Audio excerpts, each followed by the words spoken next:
हमको मारो, हमको जिंदा मत छोड़ो सालो। क्या? हे भगवान। Secret Invasion trailer, Spider Man Across the Spider Verse trailer, Blue Beetle trailer, Extraction 2 teaser, लगे हाथ एक्वामैन 2 द लॉस्ट किंगडम और Guardians of the Galaxy Volume 3 का भी नया कोई ट्रेलर निकाल ही देते, भला उसे क्यों छोड़ा। खैर, एक एक करके सबके ऊपर बात करते हैं। जहां पिछले 2 वर्षों में मार्वल ने हमें शी हल्क, मिस मार्वल और हॉकाई जैसे ना जाने कितने बवासीर के फुंसियां दिए हैं, इस बार 2023 में उनकी पहली सीरीज ही जून में आ रही है, सीक्रेट इन्वेजन। और इसके अलावा शायद हमें बस एक और ही सीरीज देखने को मिले, लोकी सीजन 2, जो कि आई बिलीव वो लोग फैंस के बीच मार्वल फटीक को देखने के बाद अपने क्वांटिटी ओवर क्वालिटी को छोड़ के क्वालिटी ओवर क्वांटिटी के ऊपर काम कर रहे हैं ना। तो निक चचा अर्थ से कई वर्षों से गायब थे और उनकी जगह स्क्रल्स लीडर टेलोस ने ले रखी थी, लेकिन ये तो था जॉइंट मिशन के कारण, जिसके चलते निक चचा स्पेस में अपनी छानबीन जारी रखें और पृथ्वी को निक फ्यूरी की कमी ना खले। किंतु इस सब के बीच में हुआ ये कि ना जाने कितने सारे हायर ऑफिशियल्स को स्क्रल्स ने रिप्लेस कर लिया है। और कॉमिक में तो ऐसा होता है कि कई सारे सुपर हीरोज भी स्क्रल्स होते हैं, like captain Marvel. But here comes the worst part, साला उन्हें पता तक नहीं होता कि वो लोग स्क्रल्स हैं, क्योंकि स्क्रल्स आपके अपीयरेंस के साथ साथ आपके मेमोरी को भी कॉपी कर सकते हैं। और उनमें से भी वो जो आपके सुपर हीरो एबिलिटी को कॉपी कर सके, उन्हें कहा जाता है सुपर स्क्रल्स, जिसका झलक हम इस सीन में देख सकते हैं, जिसमें एक ग्रेविक नाम का स्क्रल शायद से प्रेसिडेंट के ऊपर आक्रमण कर रहा है। व्हिच मेक सेंस कि क्यों General Ross Captain America 4 the New World Order में यूएस प्रेसिडेंट बनेंगे, according to the leaks. So we can assume कि ग्रेविक एक रेबेलियन स्क्रल्स ग्रुप का लीडर होगा, जिसका बस एक ही मकसद पृथ्वी पर कब्जा करना और इसे हैबिटेट बनाना for the Skrulls. Let me tell you gang, this is crazy as fuck, क्योंकि कोई नहीं जानता कि कौन मनुष्य है और कौन स्क्रल, कौन मित्र है और कौन शत्रु। और शायद से इस रूम में भी ऐसे कई सारे हायर ऑफिशियल्स हाइबरनेट कर रहे हैं जिनकी जगह स्क्रल्स ने ले रखी है। और क्या पता इसमें से कुछ सुपर हीरोज भी हों जिन्हें हमने पिछले कुछ प्रोजेक्ट्स में देख रखा हो। एमिलिया क्लार्क एज गाया, जो कि टेलोस की बेटी हैं, वो भी निक चचा के साथ मिलके इन रेबेलियन स्क्रल्स को पृथ्वी से खदेड़ने में लगी हैं। और क्या पता इस पूरे इन्वेजन का कारण वो लाइट स्पीड इंजन हो, जिसके सहायता से टेलोस अपने पूरे कबीले के साथ पृथ्वी आया था। और ऊपर से ये dark cinematography with green colour palette पूरे के पूरे माहौल को सीरियस बनाती है, एक थ्रिल, सस्पेंस, टेंस सिचुएशन को दिखाती है, जो कि ऐसे स्पाई पॉलिटिकल थ्रिलर के लिए बहुत बहुत बहुत आवश्यक है। तो आशा करते हैं कि रशिया यूक्रेन वॉर को प्लॉट ना बनाते हुए डिले के बाद हमें ये एक अच्छी खासी एंटरटेनमेंट वैल्यू प्रोवाइड कर पाएं। फिर आती है डीसी की ब्लू बीटल। भाई साहब, पिछली बार सुपर बोल में मार्वल और फास्ट टाइम के होते हुए भी द फ्लैश ने पूरा का पूरा मार्केट खा लिया था, और इस बार ब्लू बीटल सभी बिल्कुल वही वाइब आ रही है। तो कहानी होगी हाइमे रियस की, played by Xolo Mariduena, who looks perfect for this character, जिसे कि मर्द होने के कारण अपने परिवार का भार उठाना है। तो वो एक दिन एक जॉब इंटरव्यू देने जाता है कॉर्ड कंपनी में, जो कि second Blue Beetle Ted Kord का ही कंपनी है। जी हाँ, ब्लू बीटल भी एक मेंटल है, जस्ट लाइक मून नाइट। बस अंतर ये है कि ब्लू बीटल के पास एक एडवांस टेक्नोलॉजिकल एआई है, ना कि खौंशू जैसा एक चलता फिरता गॉड।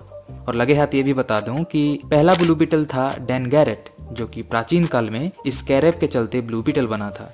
पर हुआ ये था कि इसने कभी भी इस कैरेब के फुल पावर को अनलीश नहीं कर पाया था। और तो और इसके पावर को इजिप्शियन गॉड्स यानी कि मैजिक के साथ भी एसोसिएट किया जाता है, जबकि टेड के साथ हमें पता चलता है कि ये स्कैरेब दी रीच नाम की एक एलियन स्पीशीज के द्वारा बनाया गया था, to choose a host and then use him to take over the planet. But Ted भी इसके पावर को उतना फुल्ली अनलीश नहीं कर पाया। But then Jaime comes into the equation, जिसे कि खुद स्कैरेब ने चूज किया था, जिसके चलते उनके बीच में जो एक नोक झोंक रहता है ना, वो तुम्हें वेनम की याद दिलाएगी, और उसकी वो advance weapon manifestation technology Iron Man की नैनोटेक की।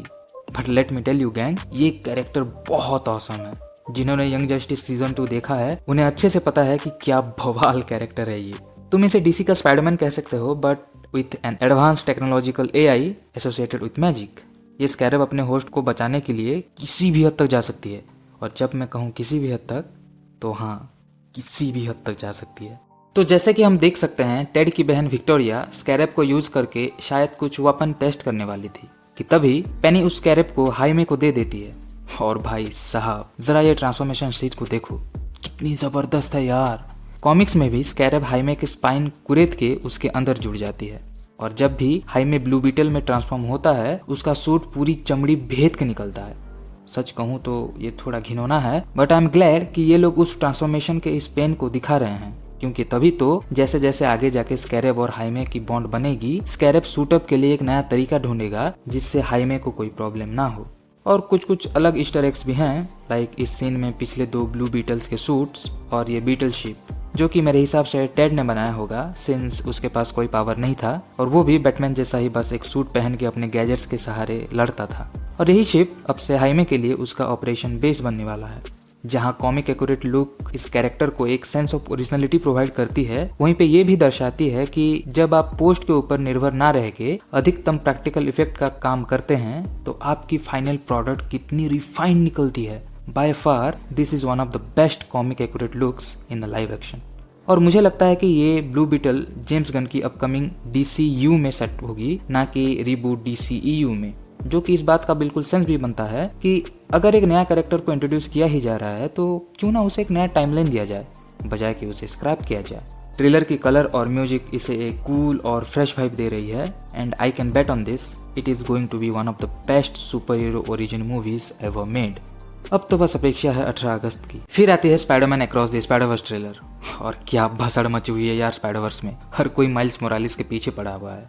तो मिगेल ओहारा AKA स्पाइडरमैन 2099 पूरे स्पाइडरवर्स के स्पाइडर पर्सन्स को मिला के एक संगठन का निर्माण कर रहा है ताकि मल्टीवर्स में कोई डिस्टॉर्शन ना हो। क्योंकि जब माइल्स उसे मिलने जाता है तो वो कहता है कि कैसे नो वे होम के इवेंट के बाद स्पाइडरवर्स में डिस्टॉर्शन हुए हैं, और तो और अब द स्पॉट जो कि एक मल्टीवर्सल ट्रैवल बीइंग है वो भी अपने अनकंट्रोलेबल पावर के चलते छोटे छोटे मल्टीवर्सल पोर्टल खोल रहा है, जिसके चलते पूरे टाइम स्पेस फैब्रिक में डिस्टॉर्शन होने लगे हैं और मल्टीवर्स खतरे में है। और इस सिचुएशन को ठीक करने के प्रोसेस में शायद माइल्स को किसी अपने को खोना पड़ेगा, क्योंकि ट्रेलर में हम देख सकते हैं कि किस प्रकार माइल्स मिगेल को समझाने में लगा है और मिगेल कहता है कि जो होना है उसे होना होगा।